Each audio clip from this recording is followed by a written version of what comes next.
The secret to getting all of these goose eggs is our hydroponic fodder.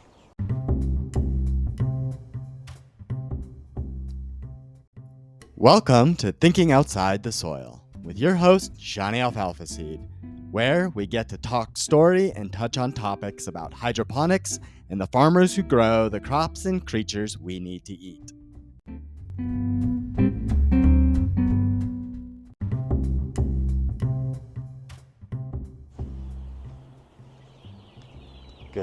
Good morning, and hello from Blooming Health Farms, and thank you for being with me on this beautiful day. I am out here, neighbor chicken. So I've got this neighbor chicken that just wants to come over all the time, and she loves our feed. She jumps the fence. I've got a few backyard chickens in the Goose over here at Alfalfaseed, and then our chickens are over on the edge of Greeley. And so every morning I come out and I sprout and I feed out the geese and I shout, "Sprout time, ladies," and the chickens come running.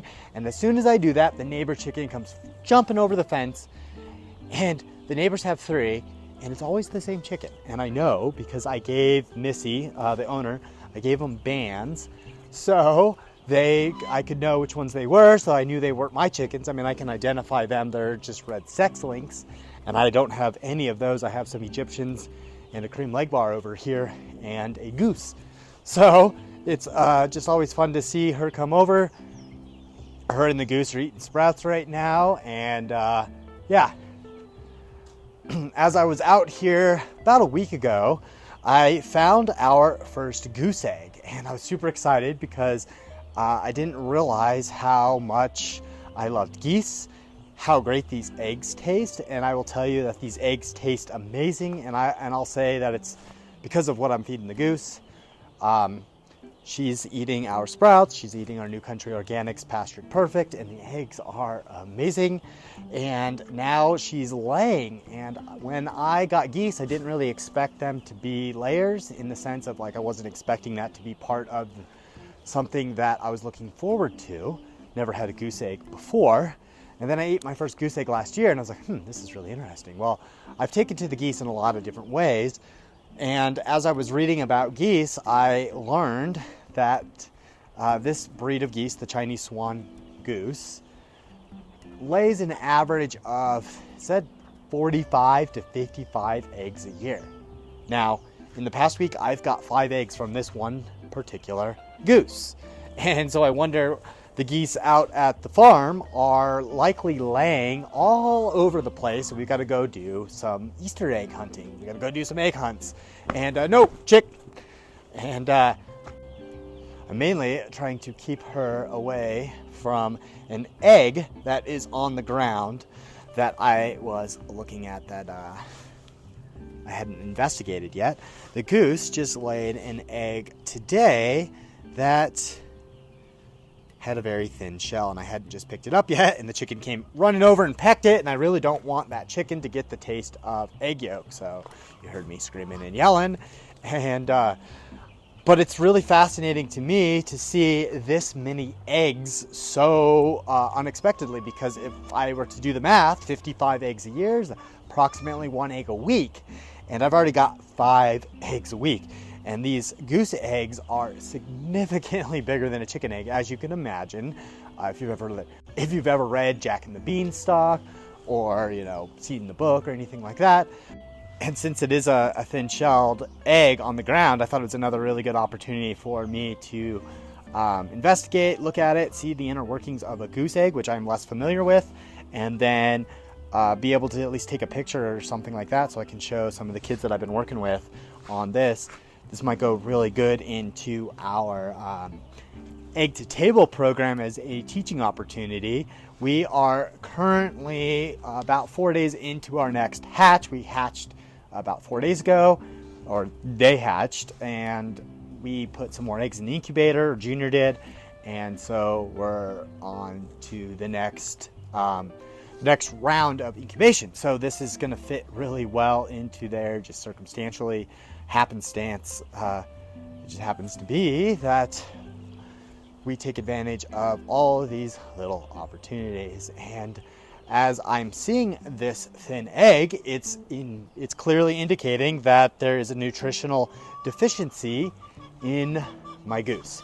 So that's another thing that I get to look at and I get to see. I'm like, a thin egg, that means that there is likely less calcium in her bodies, so she can make an egg properly.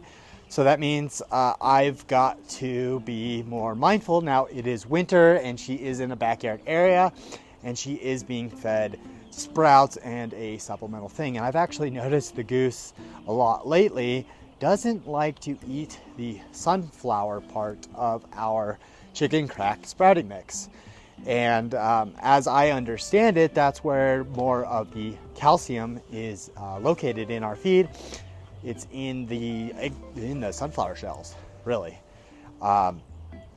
And I have been keeping her out of our chicken yard where we have the supplemental calcium, where I put the oyster shell down and actually use granite now.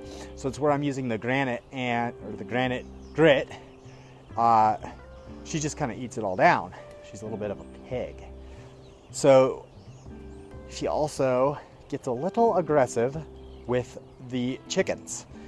And I don't want her in the coop. So I think that I have overlooked some of those things. And it's really important to bring up because as we're going along our journey of mastering chickens, of mastering hydroponics, there's these other elements that regardless of where we are on our journey, we have to take a step back and look at things that we're doing and go, okay, am I doing it right? Am I doing it wrong? How can I do it differently? And this is an opportunity for me to see that even though I really good with growing plants and being able to produce this high quality fodder on a regular basis, there's those nuances that I have to pay attention to when I have a mixed flock, which I do now.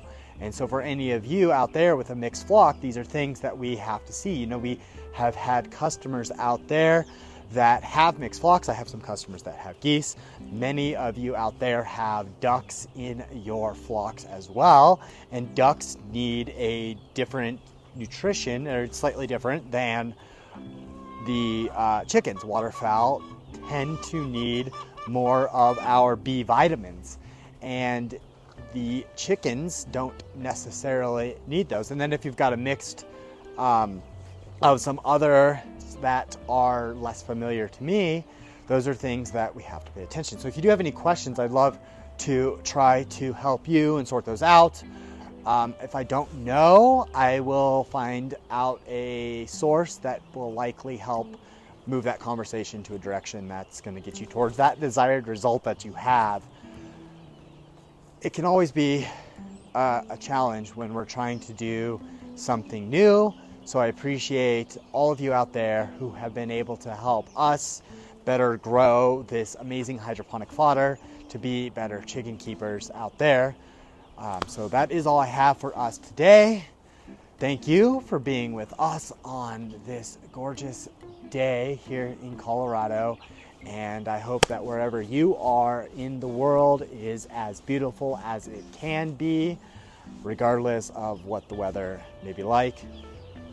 So thank you for joining me on another episode of Thinking Outside the Soil. Take care and have a lovely day.